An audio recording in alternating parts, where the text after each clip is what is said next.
सभी बच्चों को गुड मॉर्निंग।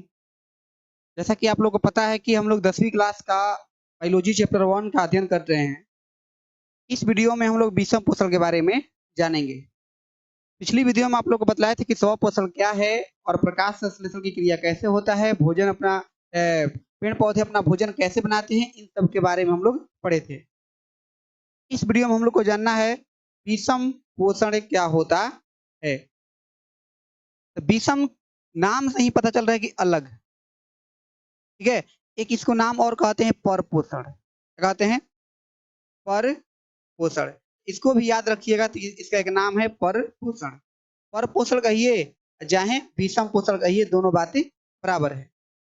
विषम पोषण क्या होता है? यह जो अपना भोजन की क्रिया होता है वह खुद ना बनाकर किसी दूसरे रूप में ग्रहण करते हैं, या फिर किसी जीव के शरीर से प्राप्त करते हैं, या फिर मृत जीवी मतलब कि प्राप्त करते हैं, सड़े गले पदार्थों से प्राप्त करते हैं। ये अपना भोजन स्वयं नहीं बनाते हैं, इतना समझिए। विषम पोषण में क्या होता है कि इस पोषण में कोई भी जीव अपना भोजन खुद से नहीं बनाता है। इतना बात समझ में आ गया?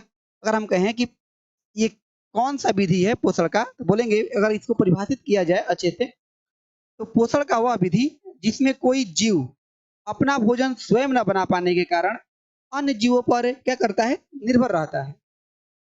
उसी को हम कहते हैं स्वपोषी जीव। उन जीवों को कहते हैं स्वपोषी जीव, और इस प्रक्रिया को हम कहते हैं विषम पोषण। इस प्रक्रिया के द्वारा स्वपोषी विषम पोषी जीव अपना भोजन बना रहे हैं। इतना समझ में आ गया? जैसे कि विषम पोषी की बात करें, अगर कवक कवक अपना भोजन खुद से नहीं बनाते हैं, ठीक है। मनुष्य सबसे बड़ा एग्जाम्पल है मनुष्य। तो आप लोग कहिए कि मनुष्य तो खुद से खाना बनाता है, हम लोग खाना बनाते हैं तब जाकर खाते हैं, लेकिन ऐसा नहीं है।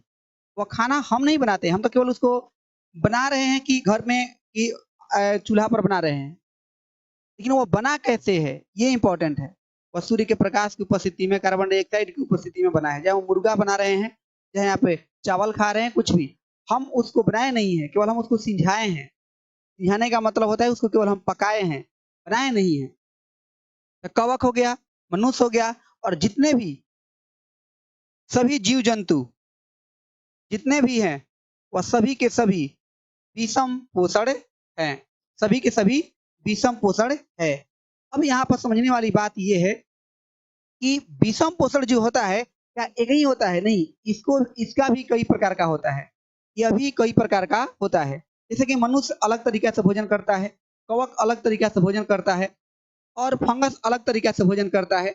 ऐसे भी बहुत सारे जीव जो हैं वो अलग अलग तरीके से भोजन करते हैं, भले ही खुद ना बनाते हो, लेकिन अपनी भोजन अलग अलग तरीके से ग्रहण करते हैं।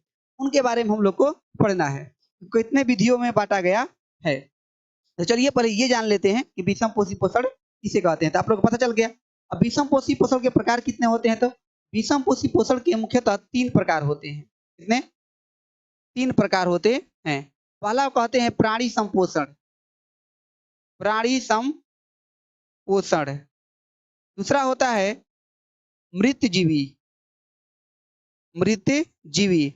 और तीसरा होता है परजीवी, परजीवी। इन तीनों के बारे में हम लोग पारापारी अध्ययन करेंगे। इतना समझ में आ गया होगा। चलिए, अगर आपको लिखना होगा, इसको स्क्रीनशॉट लेना है तो अच्छे से यहाँ पर लिखा हुआ है, स्क्रीनशॉट ले सकते हैं। क्या लिखा है तो यहाँ पर देख लीजिए, आप लोग पढ़ लीजिए, जो बातें बतलाए हैं वही बातें यहाँ पर लिखा होगा, ठीक है। अब बात करते हैं अगला टॉपिक कि इसमें अभी यहाँ पर बतलाए हैं आप लोग कि विषम पोषी पोषण को मुख्यतः 3 भागों में बांटा गया है, प्राणी संपोषण, मृतजीवी पोषण और परजीवी पोषण। तो हमको जानना है कि प्राणी संपोषण क्या है, इसके बारे में, ठीक है। प्राणी संपोषण क्या है? देखिए, प्राणी संपोषण क्या है? पहले तो प्राणी संपोषण ये भी क्या है कि जितने भी जीव हैं, जो भी जीव, अगर वो अपना भोजन ठोस को ठोस भोजन, ठोस या तरल, ठोस या तरल के रूप में ग्रहण करते हैं, तो ऐसे को कहते हैं क्या? प्राणी समपोषी पोषण। प्राणी समपोषी पोषण करते हैं। बात समझ में आ गया आप लोग को? कहने का मतलब है कि प्राणी संपोषी में जो सजीव होता है वह ठोस या तरल के रूप में जंतुओं के भोजन ग्रहण करने की विधि द्वारा अपना भोजन ग्रहण करता है। ऐसे पोषण को हम प्राणी संपोषण कहते हैं। ठीक है, जैसे कौन कौन ऐसा जीव है जो प्राणी संपोषण करता है, ये इंपॉर्टेंट है, एग्जाम्पल ही इसका। प्राणी संपोषण कौन कौन सा जीव करता है जी? कहेंगे मनुष्य, सबसे है तो मनुष्य।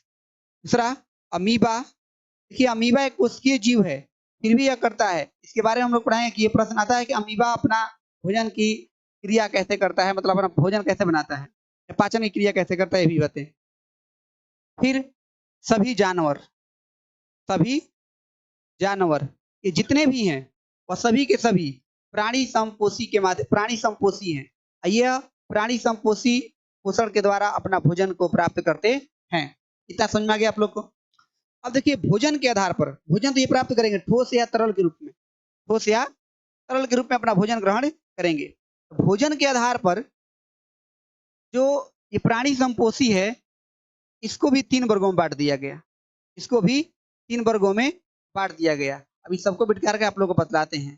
ठीक है, हम आप लोग एक ग्राफ बनाएंगे, जिस ग्राफ से आप लोग जल्दी याद कर लीजिएगा। लेकिन अभी थोड़ा सा, ये क्या हो गया, ये क्या हो गया भाई? चलिए यहाँ पर हम लोग ना, मेरा कंप्यूटर हैंग कर रहा है शायद, चलिए। तो देखिए प्राणी संपोषण जो है उसको हम भोजन के आधार पर 3 भागों में बांट दिए। कितने भागों में बांट दिए? 3 भागों में बांट दिए। ठीक है, पहला कहा गया शाकाहारी, शाकाहारी। दूसरा को कहा गया मांसाहारी, मांसाहारी। और तीसरा को कहा गया सर्वाहारी, सर्वाहारी। कहने का मतलब है कि कुछ ऐसे जीव होते हैं जो शाकाहारी होते हैं, वह उनको मांस मतलब नहीं होता है। अब गाय को अगर आप मांस दीजिएगा तो क्या गाय मांस खाएगी? नहीं खाएगी। तो जो गाय होगी वह क्या होगी? शाकाहारी या फिर मांसाहारी? आप कहिएगा शाकाहारी, कहिएगा। और आप भी शाकाहारी का 3 एग्जाम्पल बतलाइएगा कमेंट में। मांसाहारी कौन सा है? शेर। शेर जो है, अगर शेर, लोमड़ी जो है, इन सबको अगर आप अगर घास खिलाइएगा, ये क्या घास खाएगा? नहीं खाएगा। लेकिन सर्वाहारी में कौन कौन से जंतु हैं जिसे दोनों खा लेते हैं? वह है कौन कौन? जैसे कि हम लोग हैं, हम लोग मांस भी खा लेते हैं और पालक भी खा लेते हैं, मतलब घास भी खा लेते हैं, साग भी खा लेते हैं। हम लोग शाकाहारी भी हैं और मांसाहारी भी हैं, इसीलिए हम लोग सर्वाहारी हैं। ठीक है, अब आगे बात करते हैं। ये बातें आप लोग को समझ में आ गया हो कि भोजन के आधार पर प्राणी संपोषी को कितने भागों में बांटा गया है। चलिए इसको आप लोग देख सकते हैं यहाँ पर। प्राणी संपोषी में सजीव ठोस या तरल के रूप में जंतुओं के भोजन ग्रहण करने की विधि द्वारा अपना भोजन ग्रहण करते हैं, जिसको हम लोग प्राणी संपोषी कहते हैं। जैसे मनुष्य, अमीबा, सभी जानवर। भोजन के आधार पर प्राणी संपोषी 3 प्रकार के होते हैं। एक को कहा जाता है शाकाहारी, मांसाहारी, सर्वाहारी। अगर आप पूरा नोट्स लेना चाहते हैं तो टेलीग्राम से जुड़ जाइए, वहां पर फ्री ऑफ कॉस्ट क्या सब नोट्स प्रोवाइड मिलेंगे, मिल जाएंगे। वहां पर आप लोग डाउनलोड कर सकते हैं, उसको प्रिंट भी करा सकते हैं। अब हम लोग को जानना है इसमें से मृतजीवी पोषण क्या है। मृतजीवी पोषण क्या है, इसके बारे में जानना है। ध्यान दीजिए, पोषण की वह विधि, मृतजीवी में क्या होता है? मृतजीवी पोषण की वह विधि जिसमें कोई जीवधारी, जीवधारी कहने का मतलब जो भोजन प्राप्त करने वाला है, खाने वाला है, कोई जीवधारी अपना भोजन मृत, मतलब कि कोई मृत शरीर, कोई जानवर हो या फिर जो भी है, मृत शरीर या फिर सड़े गले पदार्थ, सड़े गले अपघटित पदार्थों से करते हैं, ऐसे को हम कहते हैं क्या? मृतजीवी। क्या कहते हैं? मृतजीवी। जैसे कि कवक, जो कवक है वह मृतजीवी पोषण करते हैं। और यह प्रश्न बार बार पूछेगा आप लोगों से कि कवक कौन से पोषण करते हैं? मृतजीवी। मशरूम, ये भी क्या चीज करता है? तो मृतजीवी।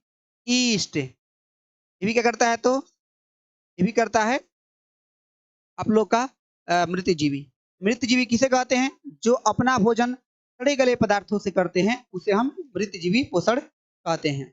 इतना बातें समझ में आ गया आप लोग को? चलिए इसको लिख लीजिएगा। अगला है परजीवी पोषण, स्क्रीनशॉट उसका ले लीजिएगा। ठीक है, परजीवी पोषण क्या है, इसके बारे में हम लोग को जानना है। ठीक है, तो परजीवी कहने का मतलब होता है कि परजीवी कहने का मतलब होता है कि वह अपना भोजन स्वयं न बनाकर, देखिए जैसे कि यहाँ पर लिखा हुआ है, परजीवी वैसा पोषण जिसमें जीव दूसरे प्राणी के संपर्क में अस्थायी या अस्थायी रूप से रहकर उनसे अपना भोजन प्राप्त करते हैं, उसे परजीवी पोषण कहते हैं। जैसे मच्छरों में पाए जाने वाला प्लाज्मोडियम, प्लाज्मोडियम जो होते हैं जीव, वह अपना भोजन स्वयं बनाकर किसी दूसरे जीव पर उपस्थित रहते हैं। और जू सबसे इंपॉर्टेंट है यहाँ पर, जू जो मनुष्य के कपार में रहती है। ठीक है, मनुष्य के कपार में, लड़कियों के बाल में बहुत रहती है, लाखों लाखों के संख्या में रहती है, और टीशन में आकर हेरा रोल करती है अपने में। अब आगे देखिए, मनुष्य के आंत में पाए जाने वाला फीता क्रीम, फीता क्रीम, गोल क्रीम, पौधे पर पाए जाने वाला अमर बेल, ये सब जितने भी नाम बतलाए हैं वह सभी के सभी परजीवी पोषण करते हैं। ये अपना भोजन स्वयं नहीं बनाते हैं, किसी दूसरे जीव पर आश्रित रहते हैं। जू हो गया, और जोंक, जोंक को भी हम लोग कह सकते हैं, वो सब अपना भोजन स्वयं न बनाकर किसी दूसरे जीवों पर आश्रित रहते हैं। चलिए एक डायग्राम को देख लीजिए। हम अभी आप लोग को क्या पढ़ाए हैं, हमने पढ़ाया प्राणी सम पोषण, हमने पढ़ाया विषम पोषण। क्या पढ़ाया है? विषम पोषण। विषम पोषण में पढ़ाया है आप लोग को